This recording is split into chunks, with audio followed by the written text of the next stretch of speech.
falta de dinero, no puedes pagar tus compromisos, sientes un peso terrible en tu corazón, o estás desempleado, te falta salud, o hay problemas terribles en la familia, no te desesperes. Mientras peregrinemos en este mundo siempre van a haber dificultades. Somos peregrinos, querido. Pero aún así las dificultades duran poco. La noche, por más oscura que sea, dura 12 horas. Después sale el sol. Paciencia, calma. Quiero que sepas que oro por ti. No sé quién eres, no tengo tu nombre, pero en las noches cuando me acuesto y el sueño no viene, acostado en mi cama, converso con Dios y le agradezco por tu vida y le pido por ti sin saber tu nombre. Le digo, Dios mío, extiende tu mano maravillosa para toda esa gente linda que se conecta para escuchar los comentarios cada semana. No estás solo, querido. Que Dios te bendiga. Cuídate. Vamos a meditar en la lección número 4 para el 24 de julio del año 2021. El título de la lección es El costo del descanso, el precio del descanso. En otras palabras, ¿cuánto pagas por el descanso? Hay gente que daría cualquier cosa, pagaría cualquier cosa para tener un poco de paz. Hay gente que viajaría al país más distante del mundo para encontrar un poco de paz.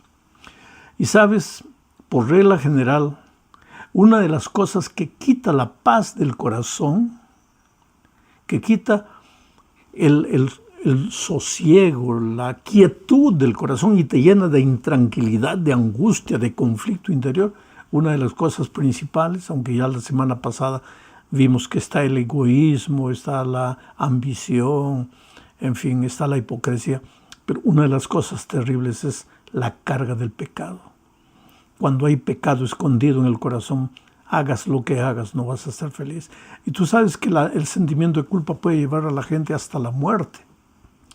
Yo me acuerdo que cuando era joven, leí una noticia que me paralizó, me golpeó interiormente, porque una famosa artista de Hollywood una noche subió al hotel y al día siguiente no bajó para la sesión de filmaje.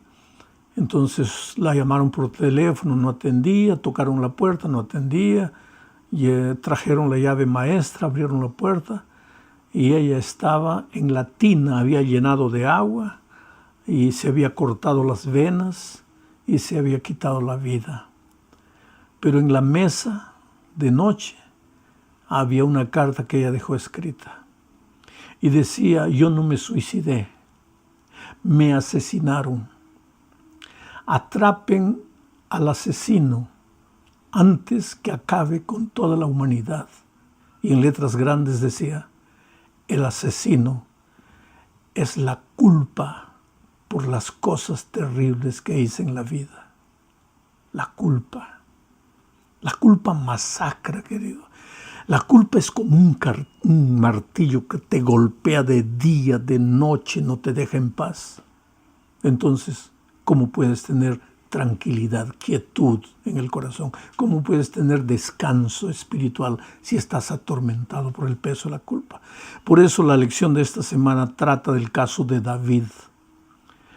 Un rey que pecó, un rey sobre quien el peso de la culpa llegó con todo, masacrando su vida.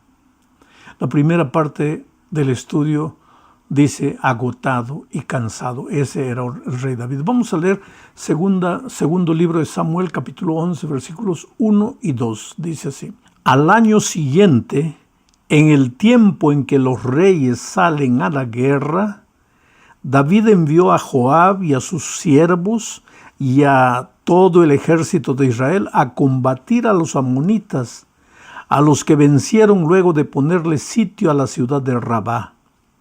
David se quedó en Jerusalén, y un día por la tarde, mientras se paseaba por la azotea de su palacio después de la siesta, vio desde allí a una mujer muy hermosa que se estaba bañando. Tú conoces bien la historia de David, pero vamos a revisar algunos detalles que están relacionados con la culpa. El texto dice que en el tiempo en que los reyes salen a la guerra, los reyes no salían para la guerra en el tiempo del invierno crudo de aquellas tierras bíblicas.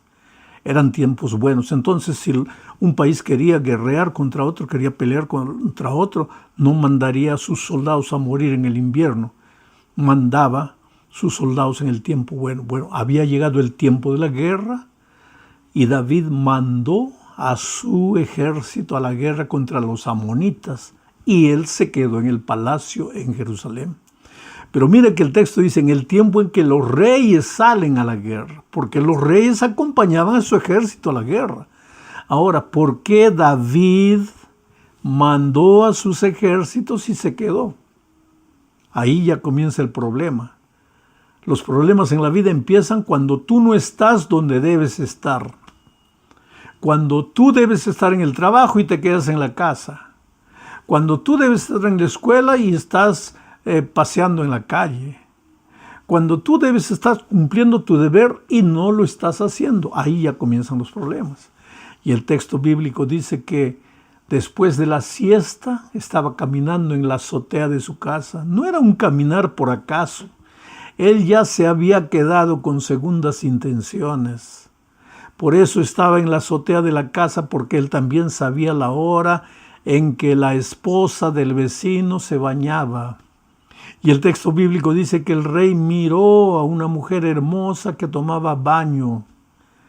Esa mujer era Betsabé, esposa de un general suyo. Pero David había mandado al general a la guerra y él se había quedado. Y ahora miró a la esposa de su general bañándose y la mandó llamar al palacio. Lógico, ¿quién podría decirle no al rey? Tú conoces la historia. David cometió un pecado terrible. No fue solamente adulterio, fue un cóctel de pecados. Porque Betsabé quedó embarazada. Y al quedar embarazada, Betsabé fue al rey y le dijo: rey, estamos en problemas, estoy embarazada y no sé qué explicación dar, porque mi esposo está en la guerra. Y si él está en la guerra, ¿cómo yo quedé embarazada? Cuando él llegue me va a preguntar: ¿cómo estás embarazada si yo estuve en la guerra? Entonces, ¿sabes lo que hizo el rey? La historia es triste, querido. Mandó traer al general de la guerra, del campo de batalla, y le dijo: ve a dormir con tu esposa. Mira, urdió un plan para engañar al esposo. Pero el general dijo: no, señor, ¿cómo voy a ir a dormir a mi casa si mis soldados están en la guerra? Diferente de David, que mandó a sus soldados y él se quedó. El general dijo no. Y quedó a dormir afuera, en el patio. Y no importaba el argumento que David usase. Él decía: no, yo no voy a dormir en mi casa cuando mis soldados están en el campo de batalla. Entonces, cuando David vio que no conseguía nada, dijo: ya, entonces vuelve al campo de batalla. Pero mandó llamar a otro general y le dijo: mira, cuando está distraído, mándalo matar, que muera. Y fue así que sucedió el asesinato de este general. Terrible historia. Adulterio, intriga política, mentira, asesinato. Ahora, una vez que llegó la historia de que el general había muerto, David se presenta ante su pueblo como un héroe, como un salvador de la viuda, y anuncia que se va a casar con la viuda. Y se casa. Y ahora piensa que su pecado ya está escondido, que nadie lo va a descubrir. Pero entonces viene la segunda parte de nuestro estudio de esta semana. Esta segunda parte lleva por título un llamado de atención. ¿Por qué un llamado de atención? Porque Dios se le presenta al profeta Natán y le dice: Natán, ve y denuncia su pecado a David. Y Natán no va, porque ahí tenemos otra lección que aprender, querido, porque a veces cuando nos toca mostrarle el pecado a alguien, hay gente que se ufana diciendo, yo no tengo pelos en la lengua, yo llamo al pecado por el nombre que le corresponde. Pero Natán no fue así, no fue, oh rey, tú has pecado, has cometido adulterio, intriga política, asesinato. No, no, no. Con sabiduría, porque los hombres de Dios son sabios, y si alguien tiene falta de sabiduría, pídala a Dios. Y Dios te va a dar sabiduría. Natán fue con sabiduría y le contó al rey una parábola. Se presentó a David y le dijo, rey, por favor, necesito que me ayudes, necesito tu consejo, necesito tu opinión. Y pues David era el rey, el líder. Y dijo, muy bien, Natán, qué bueno que has venido. Dime en qué te puedo ayudar, te voy a aconsejar. ¿Cuál es el problema? Y entonces ahí le contó Natán la parábola. En una ciudad había un hombre rico que tenía muchas ovejas y había un hombre pobre que tenía una sola ovejita. Y vino a visitarle al hombre rico un amigo. Y el hombre rico, en lugar de matar una de las muchas ovejas que tenía, mandó matar la única ovejita del hombre pobre. Mi señor rey, le dijo Natán mirándole a los ojos a David, ¿qué debería hacer con este hombre rico que abusó del hombre pobre? Y el rostro de David se puso rojo de ira. Apuntó con el dedo y dijo, manda matar a ese hombre. Ese hombre merece morir. Y el profeta lo miró y le dijo, rey, ese hombre eres tú. Tenías todas las mujeres del reino, pero tomaste la única esposa de tu general. Y en ese momento el mundo le cayó encima a David. ¿Cómo estuvo listo a levantar el dedo cuando se trataba del pecado de otro? Pero ahora se dio cuenta que él era el propio pecador y salió desesperado en la noche oscura. Permíteme imaginar un poco esto. Y corrió y corrió y corrió desesperado, la culpa diciendo, muere, tú mismo te has condenado, tú has dicho que ese hombre debe morir, pues entonces ahora muere, suicídate, quítate la vida, tú no mereces vivir. Y él lloraba en medio de la oscuridad hasta que llegó a una cueva y entró a la cueva y cayó de rodillas y ahí, arrodillado en esa cueva, escribió el Salmo 41. El Salmo 51. Y de ese Salmo 51 yo te voy a leer, para comenzar, los versículos 1 al 3. Ahora imagínate, una noche oscura, David en una cueva húmeda, con el peso de la culpa abrumándolo, con la voz de la conciencia diciéndole que era un pecador miserable y que merecía morir. Ahora él llorando expresa estas palabras al Señor su Dios y dice, Dios mío, por tu gran misericordia, ten piedad de mí. Por tu infinita bondad, borra mis rebeliones. Lávame más y más de mi maldad. Límpiame de mi pecado. Reconozco que he sido rebelde. Mi pecado está siempre ante mis ojos. Oh, querido, qué tremenda oración. Oh Señor, no hay nada bueno en mí. Soy basura, soy pecado. Cuando se trató del pecado de otro, cómo me apresuré a levantar mi dedo y apuntar el pecado ajeno. Pero ahora comprendo que yo soy el pecador. Señor, perdóname, lávame, límpiame, purifícame. Y querido, cuando tú arrepentido clamas a Dios, la palabra no sale de tu boca y la respuesta divina ya llega a tu vida. Y Dios lo perdonó. Pero el hecho de que Dios perdona no quiere decir que no vamos a sufrir las consecuencias. Por eso yo siempre digo, querido, que Dios nos libre de caer en el pecado, pero que Dios nos libre de sufrir las consecuencias, porque el pecado, por más horrible que sea, Dios no nos perdona, Dios nos perdona, pero las consecuencias, Dios no nos libra de las consecuencias. Y las consecuencias para David fueron terribles. Ese niño que esperaba a Betsabé murió. Y David sabía que era consecuencia de su pecado. Sus hijos pelearon unos con los otros. Uno de los hijos quiso violar a su hermana. Y cada vez que aparecía un problema familiar, David sabía, es mi culpa, es mi culpa, es mi culpa, porque el martillo de la culpa es así. Su hijo Absalón se rebeló contra él.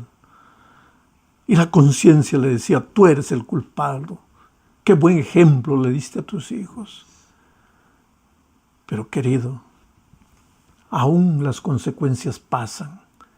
Y aunque Dios no nos libre de las consecuencias, Dios nos da las fuerzas para cargar las consecuencias, para soportar las consecuencias. Pero el perdón de Dios es absoluto. En el momento que tú clamas, el perdón llega a tu vida y ahora ya no tienes inquietud en el corazón, ahora ya tienes paz en el corazón.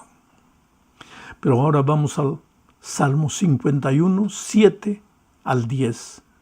Y aquí vamos a ver algo nuevo que David le pide a Dios. La oración dice, purifícame con hisopo y estaré limpio. Lávame y estaré más blanco que la nieve. Lléname de gozo y alegría y revivirán estos huesos que has abatido. No te fijes ya en mis pecados, más bien borra todas mis rebeliones. Dios mío, crea en mí un corazón limpio, renueva en mí un espíritu de rectitud. ¿Sabes de lo que David está pidiendo? ¿Sabes eso, algo bueno que David le está pidiendo a Dios? Es una nueva naturaleza, un corazón nuevo, un espíritu recto. ¿Por qué?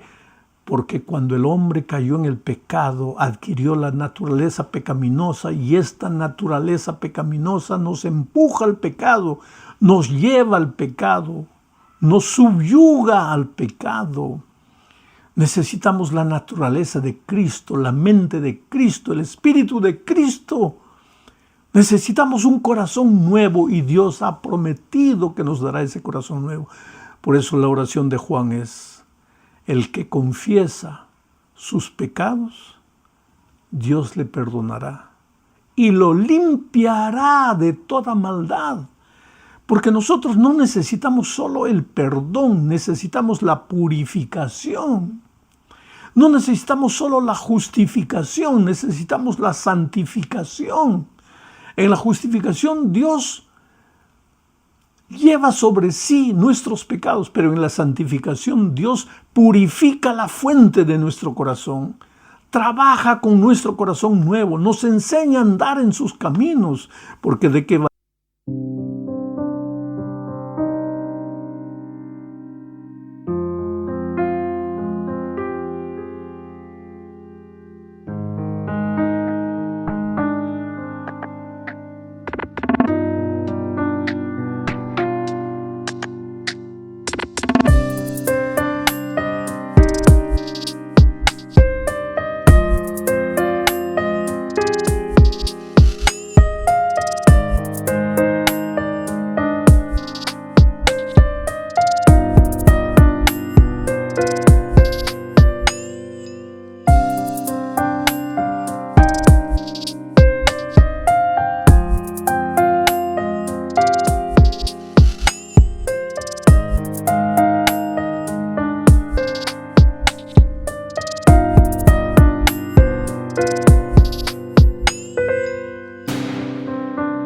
Valdría solamente el perdón si continuamos cayendo y maltratándonos y maltratando a las personas y maltratando el corazón de Dios.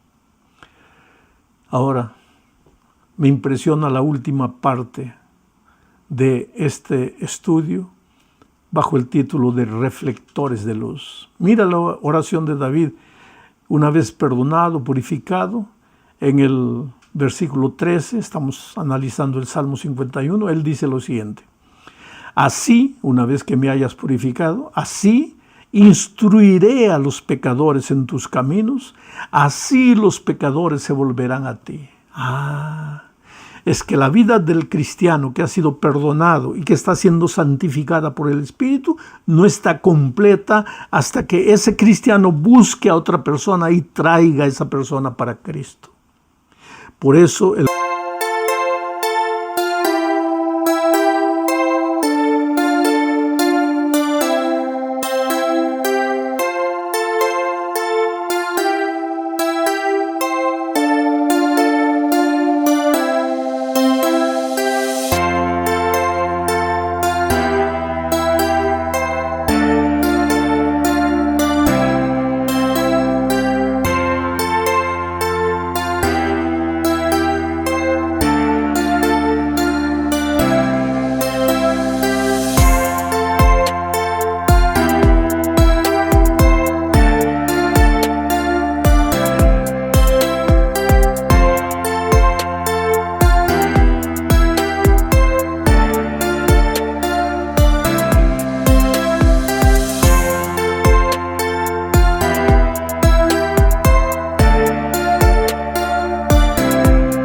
propio David clama por perdón, clama por purificación, clama por un corazón nuevo, clama por un espíritu recto, pero dice de esta manera, así, entonces yo instruiré a los pecadores en tus caminos, les enseñaré la palabra de Dios a ellos, los traeré a tus pies.